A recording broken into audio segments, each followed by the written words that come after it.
Персийн эзэнт гүрэнд угсаатнууд эрчимтэй холилдон олон ард түмний шашин соёл харилцан нөлөөлөх үйл явц идэвхтэй өрнөсөн юм а. Эзэнт гүрний олон мууж өмнөх үедээ харьцуулахад байнга харилцаа холбоотой болсон нь үүнд нөлөөлсөн юм. Перс болон Ираны ард түмэн, Илам, Бабилон, Египтчүүдийн соёлын ололтыг өвлөн авч хөгжүүлснээр дэлхийн соёлын санг баяжуулсан юм а. Персүүдийн томоохон ололтын нэг нь өвөрмөц шаантаг бичиг зохиосон явдал юм. Персийн шаантаг бичиг нь 600 тэмдэгт бүгийн Аккадийн бичгээс ялгаатай нь бараг л цагаан толгой байсан бөгөөд нийтдээ 40 тэмдэгттэй байжээ.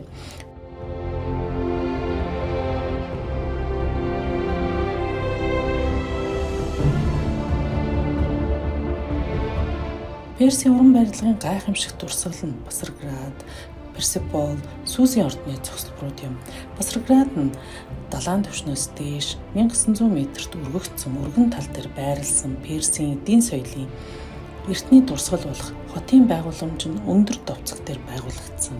Гантхийг санагдуулан өнгөлөг элсэн чулуугаар барилгыг өнгөлжээ. Хааны ордон нь цэцэрлэгт хүрээлэнгийн урд байрласан. Басаргадын хамгийн гайхамшигт дурсгал нь өнөөг хүртэл уламжлан ирсэн 2 дугаар Сирус хааны бунхан юм. 7 өргөн шатаар өгсөн 2 м өргөн 3 м урт бунханы тасалгаанд ордог. Персеполийн байгууламж нийтийн тооллын өмнөх 520 оны үед эхэлж нийтийн тооллын өмнөх 450 оны орчим дуусжээ. Хотын талбайд 135,000 квадрат метр юм. Уулын бэлд хиймэл платформ байгуулахын тулд 12,000 квадрат метр хадархаг гадаргууг тэгшилсэн байдаг. Энэ платформ дээр байгуулсан хотыг 3 талаас нь 2 давхар тоосгон ханаар хүрээлж зүүн талд нь хадархаг уул хашжээ. Персеполд 110 гишүүр бүхий ёслолын өргөн шатаар дамжин ордог.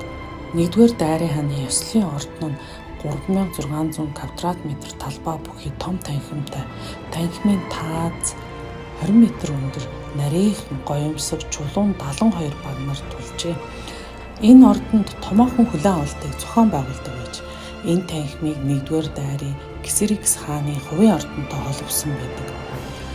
Ордныхан хааны торгон цэргүүд морин болон тэрэгт цэргийг дүрсэлсэн товгор сийл рүү бүхий 2 шатаар өгсөн ордог. Шатны нэг тал дээр Персийн хаанд бэлэг алба өргөн барьж байгаа 33 үндэсний төлөөлөгчдийн урт цуваа үргэлжлэнэ.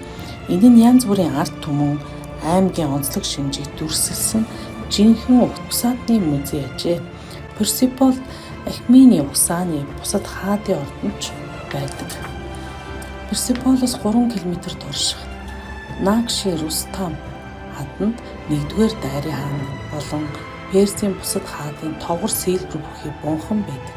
1-р дайрын хааны үед Сүүсэд томоохон байгууламж барьжээ. Ордны барилгын материалыг 12 орноос авчирсан байдаг. Олон орны гар орчууд барилга болон гоёл чимэглэлийн ажил гүйцэтгэж байв.